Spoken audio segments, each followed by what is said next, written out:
Je m'appelle Marc Drouguet, né ici à Herve, un petit village de Manéan dans le pays de Herve.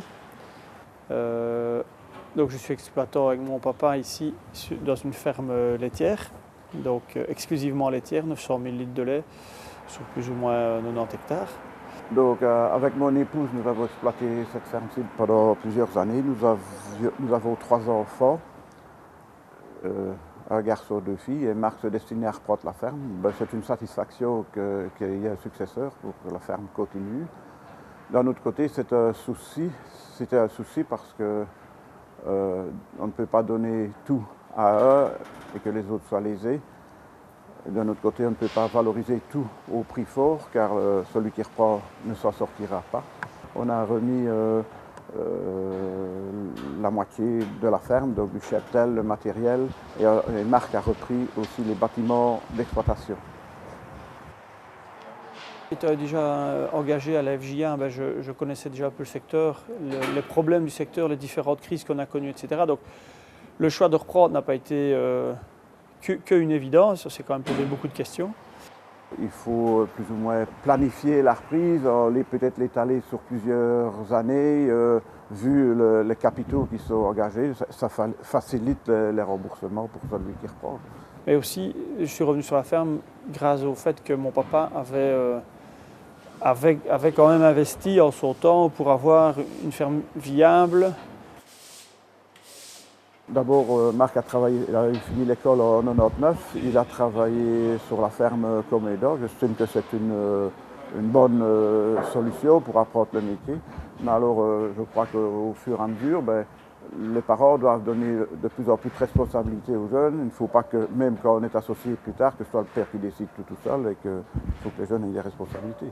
Je pense qu'il y a juste un milieu à respecter. Là-dedans, les parents, ça peut booster un jeune qui veut dire qu'il n'est peut-être pas trop entrepreneur, mais peut-être aussi des jeunes qui voudraient faire des investissements inconsidérés, les ramener à une saine gestion.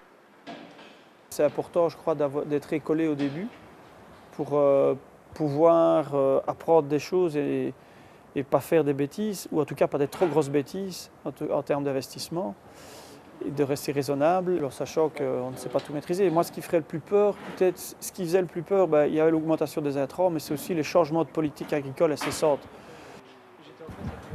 La différence quand j'ai repris la ferme, que la ferme était quand même plus petite. Il y avait 40 vaches, je ne sais pas, 25 hectares plus ou moins à ce moment-là. Il n'y avait pas encore les quotas laitiers, donc on pouvait progresser petitement. Ici, les jeunes ils doivent investir de suite un gros paquet. Avant 2002, je crois que c'était plus facile. À partir d'il y a 10 ans, il y a eu des reprises régulières, mais c'était seulement dans les cadres familiaux. Donc c'était dans le cadre de succession, père-fils, etc. Là, il y avait des reprises. Des reprises hors cadre, il y en avait très très rarement. Donc c'est vraiment pas évident, ça fait presque figure d'exception. Mais maintenant, à l'heure d'aujourd'hui, c'est vraiment très compliqué. Quand on voit le nombre d'investissements par unité de main-d'œuvre qu'on doit avoir, c'est hallucinant. C'est parce qu'on est en route qu'on est dedans et qu'on continue. Mais si on réfléchit un peu, quel autre secteur économique affiche autant d'investissements par unité de main-d'œuvre? Je crois que pour qu'il y ait des jeunes qui s'installent, il faut qu'il y ait des adultes, ceux qui remettent, qui soient coopératifs, qui aident. Sinon, ça ne marchera pas. Les jeunes seront étranglés et ils ne s'en sortiront jamais, ça c'est certain.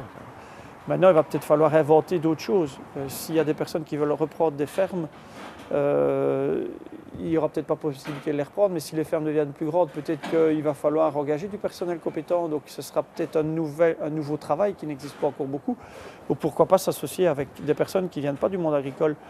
Donc tout ça, c'est des choses qui n'existent pas. Dans le temps, on a beaucoup parlé des associations en style GAEC, comme le système français. Peut-être que c'est un système à inventer maintenant pour pouvoir travailler dans l'agriculture.